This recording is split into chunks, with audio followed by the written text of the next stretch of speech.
Hello everyone, and welcome to this book haul today. This is a first for me, and that's because I don't watch book hauls in general. And I don't know that I'd say they're morally wrong, but I don't love them in theory, because I think in myself, and this is why I stopped watching them, I found that they can often stir up greedy desires or envious desires. And, oh, look at how many special editions this person was able to afford. If only I had a high-paying job or whatever. I don't think those are very healthy things to be feeling. So, in general, I avoid watching book hauls. So why am I doing one? And I just don't know that it's the most profitable content out there. But I figured, hey, we'll have one sort of more laid-back video here. So that's reason number one why I haven't done a book haul. But sort of why we're doing one today is I've got a couple of very cool finds, some that were gifted to me, some that I found at a great deal, and we'll talk about finding some deals as we go over the books. So just kind of go over those and then give an idea of what some of my upcoming reads might be as well. So these have been collected basically since the beginning of the year. So this is not like, oh, just this week. This is probably over the last 4 months. But just kind of wanted to share some of them with you. And if you have feedback on the books or if you've read any, obviously feel free to drop it below. But let's start out with this. This is probably the newest edition. Just got this in the mail yesterday, and it is the Kickstarter edition of the Frugal Wizard's Handbook for surviving medieval England. I have probably the biggest of Sanderson hot takes in that this is a top 5 Sanderson book for me. And I don't know of a single other person who even likes this book. Or maybe they'd say they like it, but they don't love it. And for me, I'd say The Way of Kings, Elantris, The Final Empire, and Well of Ascension, I probably put above this. And I can't really think of any other Sanderson books that I've read that I would put above this. And keep in mind, for context, I've read almost every single book that, as of 2 years ago, that Brandon Sanderson had written. Not all. I think there's 2 or 3, the last 2 Stormlight books and a few others. But other than that, I've read almost everything that the man has written. And this is one of my favorites. This just worked for me on a lot of different levels. And I think it being outside of the Cosmere was significantly to its advantage. So I wanted a Kickstarter edition of it, did not want the standard hardcover of it. I picked this up, won an auction that was $20, and normally this is significantly more, brand new, and this came brand new in the shrink wrap. So very excited, and I'll probably reread this more than another one just because, it's a beautiful copy now that's going to be on my shelf. Speaking of deals, I said I won that in an auction. That's on eBay. On eBay, you can find a lot of book deals and steals. So the next one we're going to go over here is Fire and Blood by George Martin. And this is the original hardcover edition with all of these beautiful illustrations on the inside as well, which are reminiscent of the illustrations in A Knight of the Seven Kingdoms, which I love as well. So I obviously wasn't that interested in Fire and Blood until I finished A Song of Ice and Fire and the Dunk and Egg books, and really enjoyed all of those. And so I still don't know when I'm going to get to this, but I feel like this would be a great evening read. Read a couple of chapters. I know it's very much like a history book, but George is a great short story writer. So if it's a history book and we're kind of summarizing bigger plots and reducing them down into more bite-sized chunks, I wonder if that'll be a space for him to flourish in his short story skills. So I'm excited to get to Fire and Blood as well. Next up, and one of this was from eBay and the rest were from my local used bookstore, but is the Chronicles of Pradine by Lloyd Alexander. So we've got the Book of 3, and this one I had to pick up off eBay. The bookstore had the other 4 in the series, but not the first one, the Book of 3, The Black Cauldron, which is where the Disney movie comes from, The Castle of Lear, I don't speak Welsh, Taran Wanderer, and then finally The High King. So these I picked up. I know Dr. Philip Chase is a big fan of these, highly recommends them, but also one of my new very favorite channels is Jay at the Contemplative Reader. If you have not checked out his channel, you absolutely need to, and this is a favorite series of his, I think from childhood. So I'm excited to read those at some point, and I have a little guy now, so kind of thinking of what are some books that he would enjoy maybe later on is kind of on the back of my mind. Then next, if you watched my interview with David Dalglish, you'll know that the primary series of his from his back catalog that he recommended was his Soulkeeper series. So I also was able to pick up all 3 books in that trilogy in very nice trade paperbacks off of eBay, once again. So this is Soulkeeper by Dalglish, obviously, Raven Collar, and then Voidbreaker. So the great thing about a lot of booksellers on eBay is that you can get books often for like $4 a piece, and then many sellers will have deals where if you buy 3 books, you get a 4th one for free. So you can find, I don't know why eBay isn't more promoted as a great place to pick up used books. I know there's a lot of sites specifically for that, but eBay should be sort of at the top of the list. The next books that I'd like to talk about are books that my wife bought for me for my birthday. And that is going to be this original hardcover of Shadow of the Torturer, and also this original hardcover of Earth of the New Sun. So I had the other 3 books in Book of the New Sun in this hardcover set, but Shadow of the Torturer is famously very difficult to find in this edition as a hardcover. They go on eBay for hundreds of dollars, and I'm not exaggerating. And she found this on Facebook Marketplace for somebody who either didn't know what they had or just didn't care, and picked it up and got it for my birthday. So thank you, darling. Very sweet of you. She's actually sitting right over there. So thank you, darling. Very sweet of you. This is one of my favorite books that I own now in my collection, to be able to have this complete set of Book of the New Sun in original hardcover. What else do we have here? Well, let's stick with Gene Wolfe for a bit. I picked up, once again from eBay, Fifth Head of Cerberus by Wolfe, and then The Devil in a Forest. So Devil in a Forest is one of his earliest novels. My understanding is that this is sort of written as like a pastiche of like young adult fantasy novels at the time. So I've, even diehard Wolfe fans, I've not heard a single person who even knows that this book exists, let alone has talked about it. I'm sure they know it exists, but I haven't heard them like reference it at all. So I'll be really interested to get to it. I mean, the cover is just great, and a fascinating title with, The Devil in a Forest. And then obviously Fifth Head of Cerberus.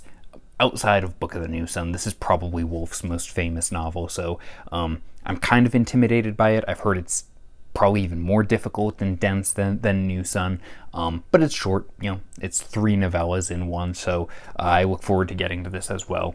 And let's stick with that theme for a minute here. We'll also say I also picked up The Land Across by Gene Wolfe in hardcover, once again, off of eBay. Now, this is an ex-library copy, and I've kind of in the last few years developed some, as Liam Neeson would say, very particular set of skills when it comes to recovering ex-library copies. I know people who will return them, won't even touch them. And there's ways that you can get these stickers off and get this, shiny plastic off. So if people are interested in me kind of going through a tutorial of how to save ex-library copies, because usually they're in good condition and they're hardcovers, which is nice, let me know, because I'd love to do a video on that. So sorry, Britton, I know this one wasn't your favorite, but it was cheap, so, pick it up. It's Wolfe, add it to the list, and maybe I'll get to it someday. Let's go over a couple of mass market paperbacks here. So these, I also picked up that local bookstore that I was talking about. Had some credit there from some books that I'd dropped off. So let's go over some of these. So I got Road Marks and then Dilvish the Damned by Roger Zelazny. So Zelazny is one of those legends in the science fiction and fantasy genre, obviously famous for his Chronicles of Amber series and Lord of Light. And I do have his Chronicles of Amber, so I'd like to get to those. But I've also been told that Road Marks is a good place to start with him. My understanding is he packs a lot into very short novels. So really, I'm just excited to get to him. I know he kind of comes from like the weird tales tradition, which I love, I really love. I mean, Wolfe and Tim Powers both come from that tradition of sci-fi fantasy mixing as well. So I don't know too much about either of these other than the cover of Road Marks is a pickup truck driving towards the Tower of Babel with a dragon flying overhead. So who knows what that's about, but maybe I will soon. And then I also picked up their Shadows Linger by Glenn Cook, which is book 2 in the Black Company. I have book 1, the Black Company, as well. Want to get to these at some point. And then also got Expiration Date by Tim Powers. Now, after I picked this up, I think Expiration Date is a sequel. I think it's book 2 in a series, so I might not be starting this one anytime soon, but it is probably, I think it's the first physical copy of a Tim Powers book that I've gotten, which is crazy. So excited to have it, but it might not be for a while until I can get the first one. Now let's go over, these are a couple of books that I picked up at a half-price books, probably a couple of months ago. Let me see here. So I got Servant of the Bones by Anne Rice. Now, Anne Rice is famous for her Vampire Chronicles, which I've expressed some interest in but haven't gotten to recently. This is a one-off from hers. I think it's about like an angel from the biblical era who ends up coming through time. I'm not sure exactly, but ends up in the modern day, getting involved in like modern conflicts in the Middle East. So that's a fascinating idea. I heard Anne Rice talk to somebody in an interview where she kind of went over her thought process behind this book and some of the things that she was playing with. And so it sounded fascinating, sounded like it was worth a couple of bucks. So I picked it up, and it's a standalone. So, you know, that's always a plus. And then I also picked up I Am a Barbarian by Edgar Rice Burroughs.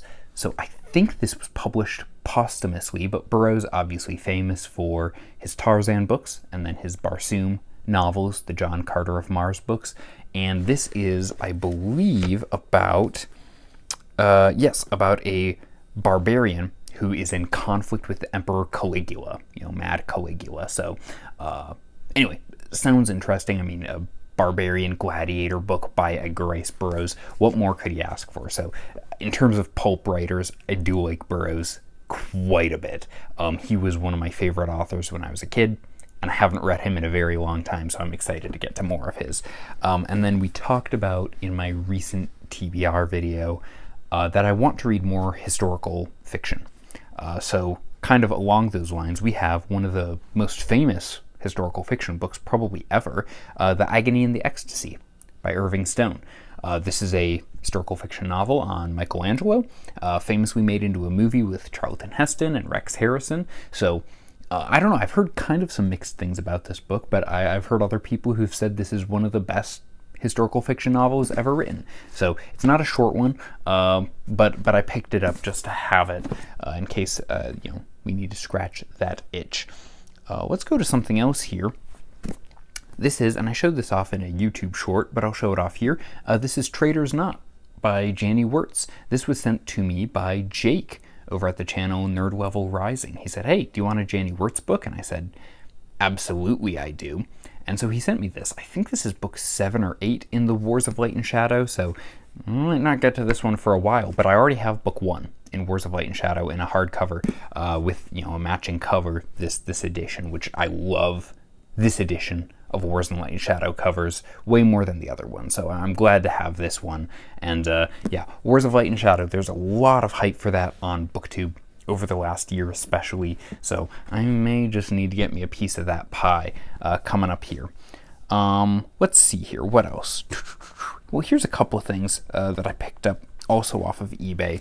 Speaking of historical fiction, we've got The Journeyer by Gary Jennings. I also mentioned this in my TBR video. This is his Marco Polo novel. I've had his novel Aztec, it's about the Aztec Empire, for a good bit here. That looks really interesting. That looks like that might be right up my alley, but I've also been told, I think Steve Donahue said that he thought Journeyer was a much better novel, or at least he preferred it more, so I wanted to pick this up and have it. And every once in a while, I just want to have the commitment of reading, a 1,000+ page book.